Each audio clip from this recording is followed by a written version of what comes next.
Hey, hun. How are you doing? Stressed? Yeah, I can imagine.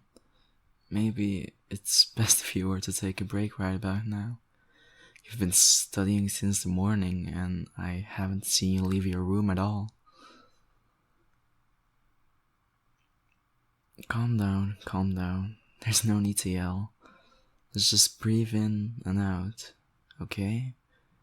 Gather your thoughts for a second. Are you calm now? Good. Just look at yourself for a moment. Your eyes are red and your hair's all messed up. How much did you sleep last night? Oh, girl, you know that's not good. You need your sleep.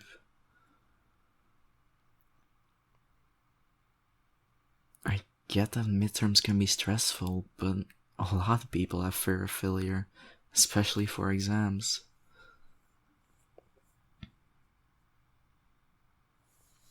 Not everyone has the same study method, sweetheart.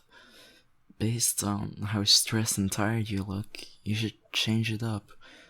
There's not a single person that has the exact same study method as someone else. No one. Studying goes different for everyone. Take for example, my sister is better at comprehending material if she goes through it all in one sitting of about 2 hours. Meanwhile, I'm better at remembering stuff with repetition. I read through the notes and preparations I did for a test, exam, or anything like that, maybe 3 to 4 times in the evening, every half an hour or an hour. That's what works best for me. What I'm trying to say is that not everyone's study method is the same. Okay, hon?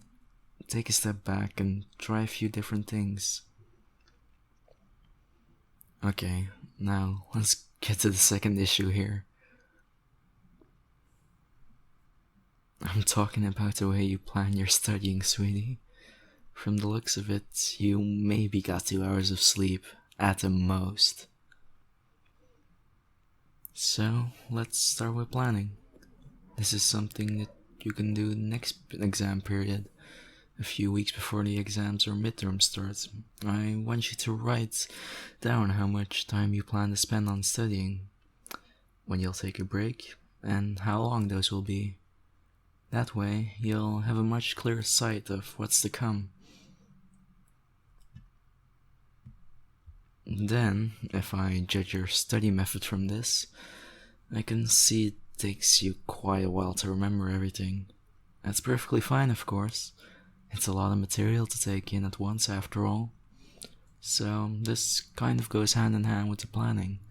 But start taking notes, making summaries of the things you have to learn for the exams, maybe a week or two before the exams. You'll have time by doing that, and you won't overdo yourself like you're doing right now.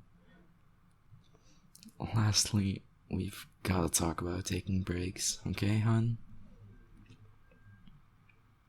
I know you don't want to take breaks, but they're necessary. For exams, I have learned through experience that for me, personally, I can't focus more than 2 hours on studying before I go insane. So, every 90 minutes or so, I take a 15-minute break. It sounds short, but it does absolutely wonders for your concentration, as weird as it may sound.